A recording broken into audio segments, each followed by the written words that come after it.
نحمده ونصلي على رسوله الكريم اما بعد فاعوذ بالله من الشيطان الرجيم بسم الله الرحمن الرحيم رب اشرح لي صدري ويسر لي امري واحلل عقدة من لساني يفقهوا قولي۔ سورۃ الکوثر مکی سورت ہے، 1 رکوع ہے اور 3 آیات ہیں۔ اس سورت کا دوسرا نام سورۃ النحر بھی ہے۔ اس کے شان نزول میں ایک روایت آتی ہے، دلائل النبوہ میں ہے کہ جس شخص کی اولاد یعنی بیٹا مر جائے تو عرب اس کو ابتر کہتے تھے۔ ابتر کہتے ہیں جڑ کٹے کو، کہ اس کی نسل ختم ہو گئی۔ جس وقت آپ کے صاحبزادے قاسم یا ابراہیم کا علیہ السلام بچپن میں ہی انتقال ہو گیا تو کفار مکہ نے آپ کو ابتر کہہ کے پکارنا شروع کر دیا یا طعنہ دینے لگے۔ ایسا کہنے والوں میں عاص بن وائل کا نام خاص طور پر ذکر کیا جاتا ہے۔ اس کے سامنے جب آپ کا ذکر کیا جاتا، آپ کی کوئی بات کی جاتی تو نفرت سے کہتا اس کی بات چھوڑ دو، یہ کچھ فکر کرنے کی چیز نہیں، کیونکہ وہ تو ابتر ہے، اس کو ختم ہونے دو، اس کا تو کوئی نام لینے والا بھی باقی نہیں رہے گا۔ جب اس کا اپنا انتقال ہو گیا تو کوئی بھی اس کو یاد نہیں رکھے گا، کیونکہ عربوں کے ہاں بیٹے ایسی چیز تھے جن پر وہ بھروسہ رکھتے تھے اور جنہیں اپنی شان اور عزت کی چیز سمجھتے تھے۔ تو اس پر اللہ تعالیٰ نے آپ پر یہ سورت نازل فرمائی۔ بسم اللہ الرحمن الرحیم، انا اعطیناک الکوثر، بے شک ہم نے آپ کو کوثر عطا کی۔ کوثر کا لفظ کاف سے رے سے ہے، کثرت کے معنی میں۔ اس کے کئی مفہوم بتائے گئے ہیں۔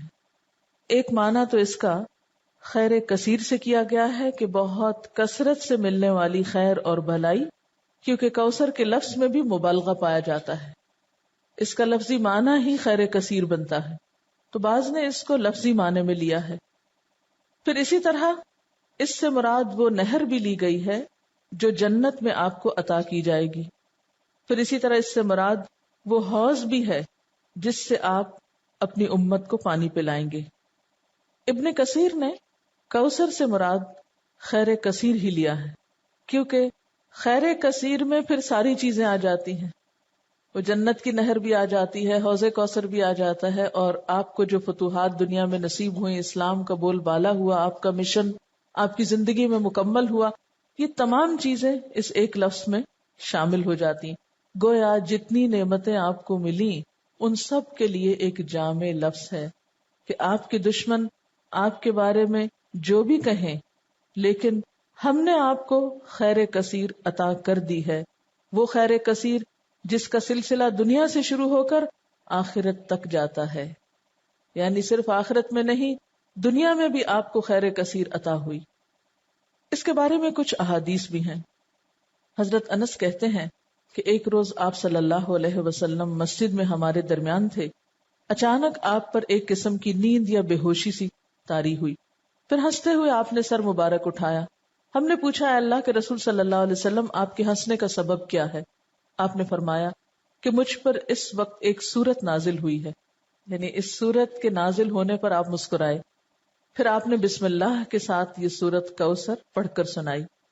پھر فرمایا، تم جانتے ہو کوثر کیا چیز ہے؟ ہم نے کہا اللہ و رسولہ عالم۔ آپ نے فرمایا یہ ایک نہر ہے جس کا میرے رب نے مجھ سے وعدہ فرمایا ہے، جس میں خیر کثیر ہے، اور وہ حوض ہے جس پر میری امت قیامت کے روز پانی پینے کے لیے آئے گی۔ اس کے پانی کے پینے کے برتن آسمان کے ستاروں کی تعداد میں ہوں گے۔ اس وقت بعض لوگوں کو فرشتے حوض سے ہٹا دیں گے تو میں کہوں گا میرے پروردگار یہ تو میری امت ہے۔ اللہ تعالیٰ فرمائے گا آپ نہیں جانتے کہ ان لوگوں نے آپ کے بعد کیسا دین اختیار کیا، یعنی نام آپ کا لیتے تھے لیکن طریقے آپ والے نہیں تھے۔ بہرحال اس نہر کے بارے میں معراج کے واقعے میں بھی کچھ تفصیلات ملتی ہیں۔ بخاری کی روایت ہے، آپ صلی اللہ علیہ وسلم نے معراج کے واقعے میں فرمایا، میں ایک نہر پہ پہنچا جس کے دونوں کناروں پر خولدار موتیوں کے ڈیرے لگے تھے۔ میں نے جبریل سے پوچھا یہ نہر کیا ہے؟ اس نے جواب دیا یہ کوثر ہے۔ یعنی آپ کو معراج کے سفر پر وہ نہر دکھائی گئی جس میں پانی بہ رہا تھا یا جو بھی چیز، مگر اس کے کناروں کے اوپر خولدار موتی تھے۔ سیدنا ابو عبیدہ نے حضرت عائشہ سے پوچھا کہ کوثر سے کیا مراد ہے؟ انہوں نے کہا کوثر سے ہر وہ بھلائی مراد ہے جو اللہ نے آپ کو عطا کی. ابو بشیر کہتے ہیں کہ میں نے سعید بن جبیر سے کہا، یعنی مختلف لوگ اس کے بارے میں سوال جواب کرتے رہے کہ لوگ کہتے ہیں کہ کوثر جنت میں ایک نہر کا نام ہے. سعید نے جواب دیا، جنت والی نہر بھی اس بھلائی میں داخل ہے جو اللہ نے آپ کو عطا کی ہے. گویا مختلف آراء ہیں اس بارے میں، لیکن حقیقت یہ ہے کہ اس میں وہ تمام بھلائیاں شامل ہیں جو اللہ سبحانہ وتعالی نے رسول اللہ صلی اللہ علیہ وسلم کو عطا کی. آخرت کی بھلائیوں کے علاوہ دنیا کی بھلائیاں اگر آپ دیکھیے جن کا ذکر اور پھر اس سے پہلے بھی والضحى واللیل اذا سجا ما ودعك ربك وما قلى وللآخرة خیر لك من الاولى ولسوف يعطيك ربك فترضى. تو یہ جو ہے وَلَسَوْفَ يُعْطِيكَ رَبُّكَ فَتَرْضَى یہ بھی اسی خیر کثیر میں شامل ہے. پھر اسی طرح أَلَمْ نَشْرَحْ لَكَ صَدْرَكَ وَوَضَعْنَا عَنْكَ وِزْرَكَ الَّذِي أَنْقَضَ ظَهْرَكَ وَرَفَعْنَا لَكَ ذِكْرَكَ یہ بھی خیر کثیر میں شامل ہے جو آپ صلی اللہ علیہ وسلم کو عطا ہوا. آپ کو قرآن جیسی نعمت دی گئی اور صحابہ کرام جیسے مخلص ترین ساتھی عطا ہوئے جنہوں نے اپنی جانیں قربان کر کے اس مشن کو پروان چڑھایا جو آپ اللہ کی طرف سے لے کر آئے تھے. اب بات یہ ہے کہ جب بھی کسی کو کوئی نعمت ملے تو اسے کیا کرنا چاہیے؟ اس کا حق ادا کرنا چاہیے. اور کسی نعمت کا حق کب ادا ہوتا ہے؟ جب انسان اللہ کی مرضی اور اطاعت کے کام کرتا ہے. اس لیے فرمایا فَصَلِّ لِرَبِّكَ وَانْحَرْ پس نماز پڑھیے اپنے رب کے لیے اور قربانی کیجیے. اس سے ایک بہت بڑے سوال کا جواب ملتا ہے کہ اللہ کا شکر کیسے ادا کیا جائے. آپ کو بھی خیر کثیر مل رہی ہے قرآن کی نعمت، تو اس کے شکرانے کے لیے بھی خاص نوافل پڑھنے ہیں، ٹھیک ہے، اور اس کے ساتھ صدقہ بھی کرنا ہے کیونکہ اسی طرح شکرانہ ادا کیا جاتا ہے.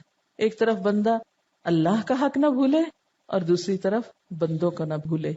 عام طور پر اس موقع پر خوشی منائی جاتی ہے اور پھر خوشی منانے میں سب کچھ اپنے اوپر ہی خرچ کر لیا جاتا ہے. یہ صرف چند ظاہری مخصوص چیزوں سے خوشی منانے کا تصور سامنے آتا ہے، جبکہ خوشی منانے کے کئی طریقے ہیں اور خاص طور پر محروم لوگوں کو ایسے موقعوں پہ یاد رکھنا.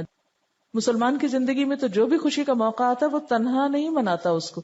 اسی لیے چھوٹی عید ہو بڑی عید ہو دونوں میں آپ نمازیں پڑھتے ہیں، ایک میں صدقہ فطر ادا کرتے ہیں، دوسرے میں قربانی کرتے ہیں. اس کے علاوہ بھی جو بن پڑے یتیموں، غریبوں، مسکینوں اور ضرورت مند افراد کو دیتے ہیں.